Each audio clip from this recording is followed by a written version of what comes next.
वो विषय बड़ा गुह्य है, गंभीर है, इसलिए उसको हम जितना एकाग्रता से, शांति से सुनेंगे, समझेंगे, तभी उसको हम अपने जीवन में अमल में ला सकते हैं। इसलिए वायुमंडल को बना के रखना है और शांति भी बना के रखनी है। तो सभी से मेरा नम्र अनुरोध है, इन बातों का ख्याल रखते हुए हम दीदी जी के महावाक्यों का आनंद लेंगे, उनके अनुभव युक्त ज्ञान के बोल को अपने जीवन में धारण करने के लिए शांति का वातावरण भी बना के रखें। ओम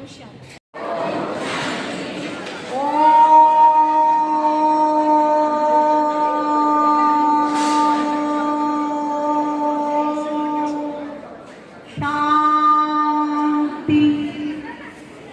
सभी बोलिए, दिल से बोलिए।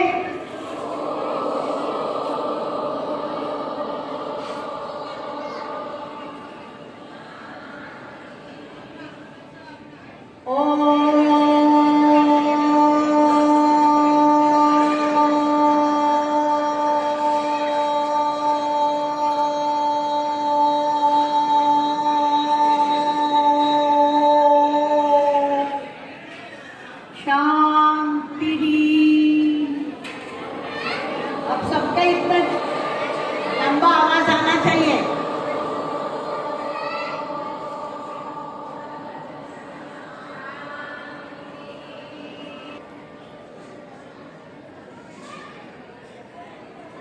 ओम शांति। आंख बंद करके बैठने का समय नहीं। सोने का तो छोड़ो, सोने के तो उठ गए, परंतु उठने के बाद मनुष्य आंख बंद करके बैठता है। होता है ना ऐसे, सुबह सुबह अमृत वेले उठते हैं तो बस उठ तो गए, परंतु आंख ऑटोमेटिकली बंद होता है। परंतु हमें अपने पुरुषार्थ के बारे में आंखें बंद नहीं करना है, ना स्थूल आंखें बंद करना है, ना अंदर के सूक्ष्म नेत्र को बंद करना है। हमें त्रिनेत्री बनकर सदैव जागृत स्थिति में रहना है और साथ साथ बाबा हम बच्चों को वर्तमान समय पर पुरुषार्थ कौन सा करने के लिए कह रहे हैं। आज भी अव्यक्त बाप दादा ने इसके बारे में बहुत गहरी रूप से हमको बताए हैं। जब सभा में दीदी जी आएंगे तो सभी को शांति में बैठ के उनके ज्ञान रत्नों को सुनना है। हजारों जीवनों को सकारात्मक दिशा देने वाले श्रीमद् भगवद गीता एवं महाभारत के गूढ़ आध्यात्मिक रहस्यों को सरल शब्दों में जीवन से जोड़ने वाले ऐसे हमारी उषा दीदी जी का परिचय क्या दें। जैसे कहा जाता है, उषा दीदी जी का परिचय देना मना सूरज के आगे दीप जलाने जैसी बात है। दीदी जी ने अपने जीवन को केवल स्वयं के लिए नहीं बल्कि समाज को तनावमुक्त, मूल्यनिष्ठ और सुखमय जीवन की दिशा दिखाने के लिए समर्पित किया हुआ है। श्रीमद् भगवद गीता और महाभारत जैसे महान ग्रंथों के सार को आज के व्यवहारिक जीवन से जोड़कर वे सभी आत्माओं को जीवन जीने की कला सिखाते हैं। देश विदेश के हजारों कार्यक्रमों के माध्यम से उन्होंने लोगों के मन में राजयोग द्वारा आत्मबल, शांति और स्पष्टता का अनुभव कराया है। तो आइए हम सब मिलकर ज्ञान की इस दिव्य धारा का, दिव्य ज्ञान की सरिता का पूरे सम्मान और स्नेह के साथ एक हाथ की ताली से पुनः एक बार स्वागत करेंगे।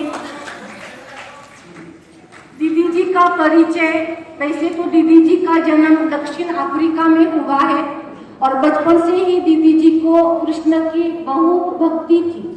तो उनके जीवन काल में आध्यात्मिकता का तो उनके जीवन काल में पहले से ही मन समावेश था। उन्होंने रामायण, भगवद गीता आदि के ऊपर गहन अभ्यास भी किया होगा।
और सुखमय बनाने वाली श्रीमद् भगवद गीता के संदेशों को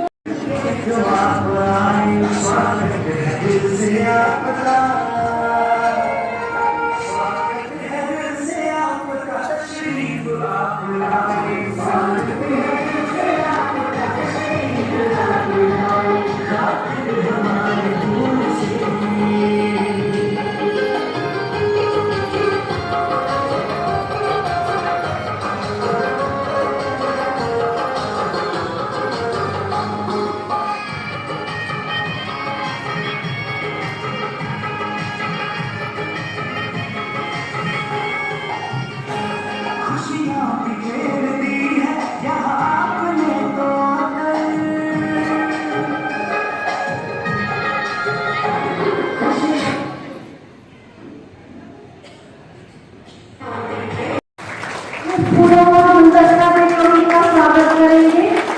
आप सभी के द्वारा प्रेरितों के द्वारा दीदी जी का हार्दिक स्वागत हो रहा है।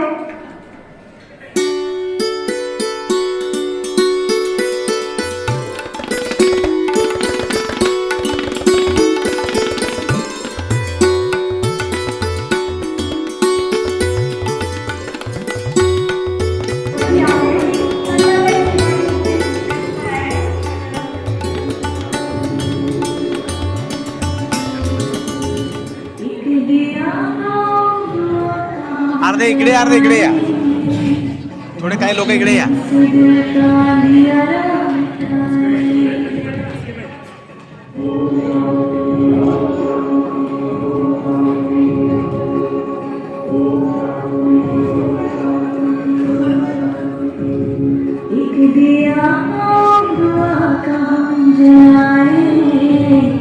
रोशनी से दिल का अंधियारा मिटाए, हर दिशा द्वार पर हो दिवाली, हर दिशा द्वार पर हो दिवाली, प्यार का ऐसा सिलसिला चलाए, प्यार का सिलसिला चलाए, एक दिया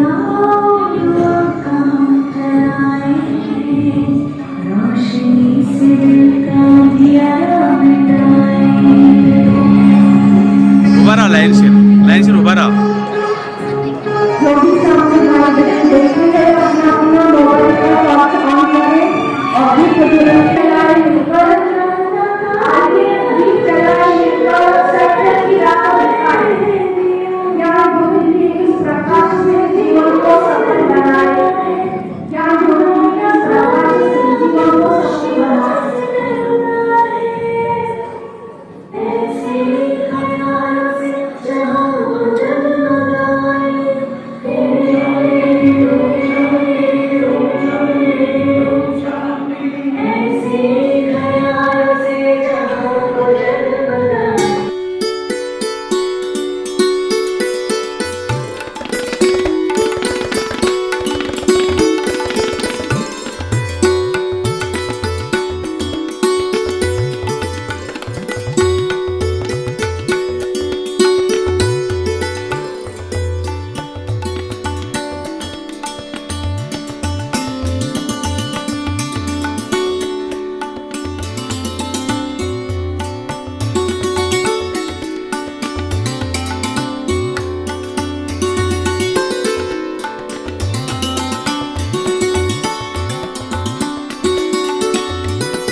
Bye.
सम्मानों से पुरस्कृत भी किया गया है।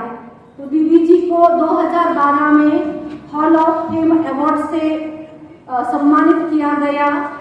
थाईलैंड सरकार के द्वारा दीदी जी को मॉरल अवार्ड के द्वारा 2019 में सम्मानित किया गया। पीस मेडल भी थाईलैंड सरकार के द्वारा उनको 2019 में ही प्राप्त हुआ है। तो ऐसे अनेकानेक सम्मानित आज हमारी आदरणीय दीदी जी हमारे सम्मुख यहाँ पधारे हुए हैं। जैसे कहा जाता है कि पंढरपुर में जहाँ तहाँ से लोग आते हैं विठल का दर्शन करने के लिए और चंद्रभागा में स्नान करने के लिए, लेकिन आज हमारा परम सौभाग्य है कि दीदी जी हमारे मध्य में आज आए हुए हैं जो स्वयं ज्ञान की चैतन्य गंगा है। तो इस ज्ञान की चैतन्य गंगा का हम पूरा लाभ उठाने के हेतु यहाँ सभी शांति में बैठ के उनके महावाक्यों का ग्रहण करेंगे। तो मैं दीदी से नम्र अनुरोध करती हूँ कि दीदी जी अपने ज्ञान के अनमोल महावाक्य हमारे सम्मुख रखेंगे। वो अपने वक्तव्य हम सबके सम्मुख रखें। तो उस युद्ध में जिताया और पूरी 2 उंगली छिन गई थी उसकी। तभी तो दशरथ ने कहा मां को 2 वरदान से कुछ रुच नहीं मिलेगा, और उसने कहा समय पर मैं उसको मांगोगी, अभी तो मुझे कुछ नहीं चाहिए। तो उसको राज्य का हालचाल बहुत अच्छे से पता था कि राज्य में क्या चल रहा है। ये भी मालूम था कि राज्य भर में ऋषि मुनि तपस्या करते हैं और असुर उन्हें तंग करते हैं, उनके यज्ञ कुंड में हड्डियां डाल देते हैं, कुछ न कुछ अशुद्धि डाल देते हैं, जिस कारण से ऋषि मुनि बहुत परेशान थे। तभी तो विश्वामित्र जी भी लेने आए थे दोनों राजकुमारों को और दशरथ से कहा, ये दोनों राजकुमार मुझे दे दो, क्योंकि ऋषियों की रक्षा करने के लिए ही इन्होंने जन्म लिया और कई असुरों को उस समय मारा, ताड़ना को मारा, ऐसे कई असुरों को उस समय मार करके ऋषि मुनियों का जीवन सुरक्षित किया। प्रैक्टिकल में आज भी अगर देखा जाता है कि आज जो भाई बहने कई बार योग तपस्या कर रहे होते हैं, तो उनके जीवन में भी कई प्रकार के बंधन डालने वाले होते हैं, परेशान करते हैं और उनके जीवन को अशुद्ध करने के लिए भी मजबूर कई बार करते हैं, उनकी पवित्रता को भंग करने का भी प्रयास करते हैं। तो कहते ये राज कारोबार को, ये राज्य की हालतों को बहुत अच्छे से जानती है। राम आयन,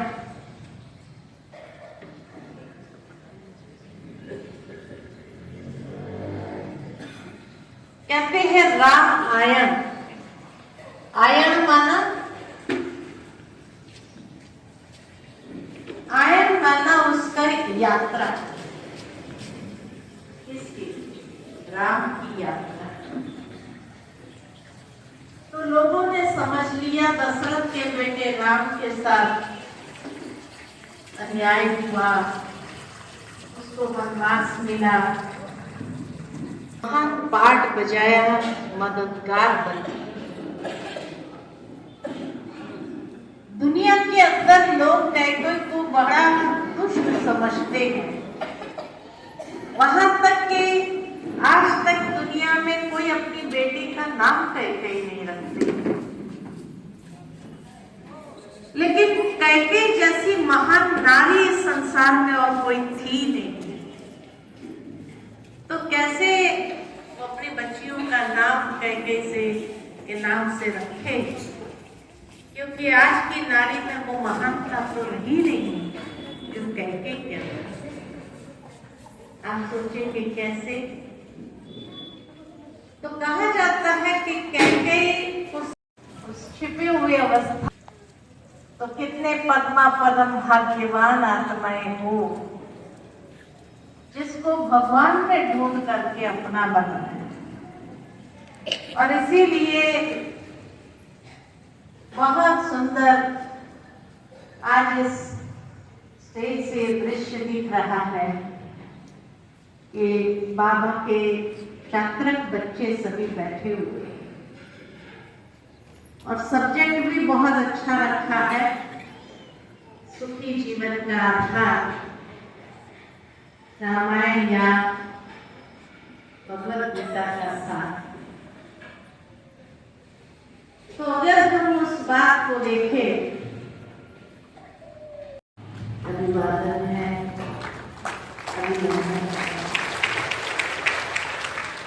बधाई हो, बधाई हो, बधाई। आज के इस पंढरपुर की पावन धरा पर हम सभी जानते हैं कि यहाँ पर समय प्रति समय कोई ना कोई भक्ति मार्ग के कार्यक्रम में हजारों लोग पहुंचते हैं हजारों या लाखों लोग पहुंचते हैं। और ऐसे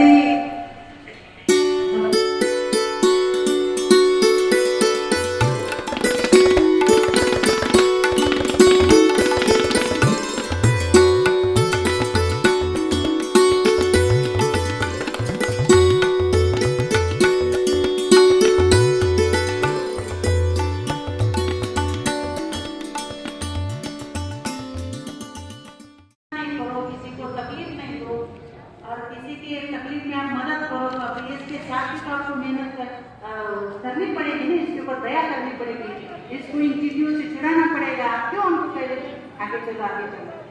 तो संत ने कहा ये कर्म की गहन गति है, बुरी गति है कि जो मछलियां रोज मारता था नाव भर भर के, वो साफ बन करके आज यहाँ पड़ा है। और जो तो जैसा किया है वैसा भुगतना ही पड़ेगा, भगवान आपको नहीं छोड़ेगा। इसलिए जियो और जीने दो, ना अन्याय सहन करो, ना किसी के ऊपर अन्याय करो। ये बाबा ने हमें कर्म की गहन गति सुनाई। बाबा के हर श्रीमत को अपने जीवन में धारण करके सुन के सुना के हम स्वयं की बोलते ना खुद की घोष नहीं हो।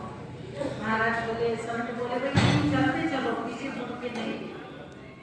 ऐसे करते करते वो 4-6 महीना हो गया। तो कई दिनों के बाद जब वो नावड़ी भी नहीं रहा, तो नाव ऐसी सब वो घर से गया। जब वो संत चलने लगे रास्ते में, एक बार एक दिन में एक बड़ा सांप पड़ा था, वो जिंदा ही था और उसको चिड़िया नोच रही थी और वो तड़प रहा था। जब वो संत और बच्चे चल रहे थे तो वो याचना कर रहा था, जरा मुझे इससे दिखा। इतना श्रेष्ठ कर्मों के अंदर वैल्यू है, तो अपना जीवन हमें वैल्यूबल और श्रेष्ठ बनाना है। उसके लिए पीछे मुड़ के कभी भी नहीं देखना है, इसको उसको फॉलो भी नहीं करना। क्योंकि मुझे याद है, मैं एक छोटी सी आपको बात सुनाती हूँ। एक बार एक संत थे, वो संत गुरुकुल में बच्चों को अच्छी अच्छी शिक्षाएं दे रहे, कैसे कर्म करना है, कैसे चलना है, क्या करना है, दुनिया के साथ कैसा व्यवहार करना है। तो उनको लेके जाते थे, वहाँ वो उनको घुमाते थे। वहाँ जो कुछ मंदिर है उनको सुबह सुबह व्यायाम के साथ में दर्शन भी कराते। तब संत के पीछे उनके बच्चे चले जाते थे। कहीं चलते चलते बच्चे देखते थे कि एक नदी थी, वह नदी में एक नाव। कर लो अनुभव प्रभु प्यार का, बाहों में वो बुला रहा, वो करुणा कर दया का सागर, स्नेह में सबको समा रहा।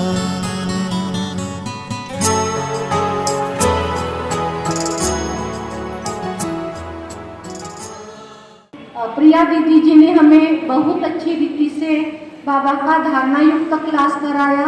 प्रिया दीदी जी को भी बहुत बहुत दिल से धन्यवाद देती हूँ, क्योंकि उन्होंने इतने समय तक सबको बांध के रखा, नहीं तो आप लोग आपस में बातें करते रहते। और दूसरी बात, वो खड़े होकर उन जोरदार तालियों के साथ उनका स्वागत करना है।